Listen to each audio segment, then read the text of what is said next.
মাত্র ৩ মাস আগে বিয়ে, তার মধ্যেই গলায় দড়ি দিয়ে মৃত্যুর পথ বেছে নিল এক যুবতী। ৩ মাস হলো বিয়ে, ৩ মাসের ভিতরে লাতনি বিদায় হয়ে গেল। আপনাদের অনুরোধ করছি আমাকে একটু। জন্মের আগেই বাবা মার ডিভোর্স হয়ে যায় তার। বৃদ্ধ নানি অভাবের সংসারে কোনো রকমে মানুষ করে তাকে। 1 মাসের ছেলে মানুষ করেছিল, মানে মায়ের তনে দুধ পেত না। আমি সুসাইড থেকে দুধ কিনে খাইয়ে মানুষ করেছি আমি, আমার বুড়িয়া লোক আর আমি লোকের কাছে কত কথা শুনেছি, ওদেরকে কুশাল লেগে আমি সহ্য করতে পারছি না। সেই ছেলেকে নিয়ে যে আমার মেরে ফেলালো, আমাকে শেষ করে দিল, আমার অবুলা আমার। জানা যায় ইসলামপুর থানার অন্তর্গত হ্যারামপুর গ্রামের মেয়ে শিউলি খাতুনের সঙ্গে সাগরপাড়া থানার পীরতলার মতি বিশ্বাসের বিয়ে হয় ৩ মাস আগে। বিনা দাবিতে বিয়ে হলেও বিয়ের পর থেকে যৌতুকের জন্য শুরু হয় অত্যাচার। আর রোজ রাতে মারে, গাল দেয়, মা তুলে গাল দেয়, ওই কানকির বেটি তোর মা গম করি ভাইসের বেটি, তুই কেন টাকা নিয়ে আসিস নে, তোর বাপকে বলগা টাকা দিতে, আমার টাকা দরকার, আমি এই গায়ে ওই গায়ে টাকা নিব, এরকম করে বুঝতেই থাকে। আমি বললে যে না রে মা, ওই সব করিস না, আমার কপাল দেখে। শুধু তাই নয়, প্রতি রাত্রে স্বামীর সারা শরীর টিপে দিতে হতো, একটু চোখ টেনে ধরলেই তাকে মারতো লাথি ঘুষি। প্রতিদিন রাতে ওখানে বলে প্রতি রাতে কান্না করে, প্রতিদিন রাতে তো কান্না করে। তো জিজ্ঞাসা করি যে কান্দ কিসের লেগে, রাতে হাত পা টিপেলে, যখন না টিপে তখন মারা ধরা করে, তখন ও মানুষ ভুলে না খায়, এখানে চাইপে থেকে যায়, ভুলে না। শুধু গা হাত টিপা, গোটা রাত যেতি এমনি করে ঢুলতে যেতি শুয়ে পড়তো, অমনি ব্যাক করে লাথি মারত, মেরে তুলে আবার গগত টিপাত, আর সব দেহ গোটা রাত টিপাত, গোটা। তবে ছেলের পরিবারের লোকজন জানায় এসব কিছুই হয়নি।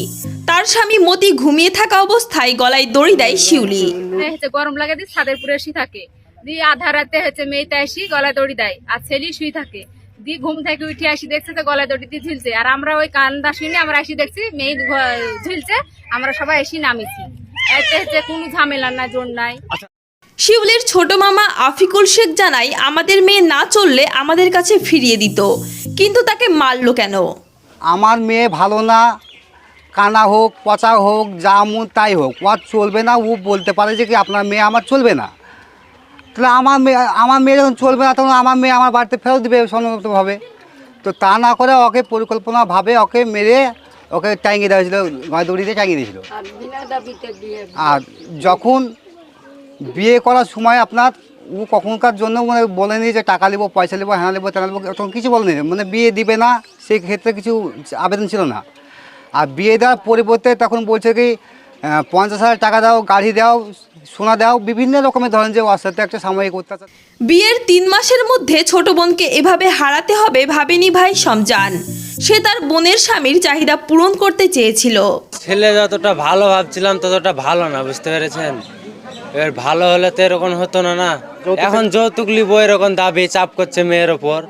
তাও আমি বলেছি দাদা, বুঝতে পেরেছেন, বলেছি যে কি আমি যতটুকু চেষ্টা করবো ভাই তোমাকে দিব, কিন্তু আমার বোনকে তুমি কিছু বলো না। দুটিয়া ছেলেই আমি মানুষ করেছি, একটালাই দুইটে, খুব কষ্টে লোকের বাড়ির চেয়ে খাইয়ে মানুষ করেছি, ভাই বোনকেই মানুষ করেছি। বাপ খোঁজ নেয় না, খবর নেয় না, কিচ্ছু নেয় না। আর আজ বাপ বলছে বলে লাশ নিয়ে যে মাটি দিব, আমি মাটি দিতে আমি দিব না। আমার কোনো দিন খোঁজ নেয়নি, খবর নেয়নি, কেন আমি দিব, কিসের লেগে দিব? কোনো দিন 10 টাকা দেয়নি আব্বা, কোনো আমার গোরস্থানে মাটি দেব। আমি রাত পোহাইলে আমি মসজিদ দেখতে যাব, আমি থাকতে পারবো না। আমি থাকতে পারছি না গো, আমার জ্বলিয়া গেল গো পেট, আমার জ্বলিয়া গেল আমার, আমি সহ্য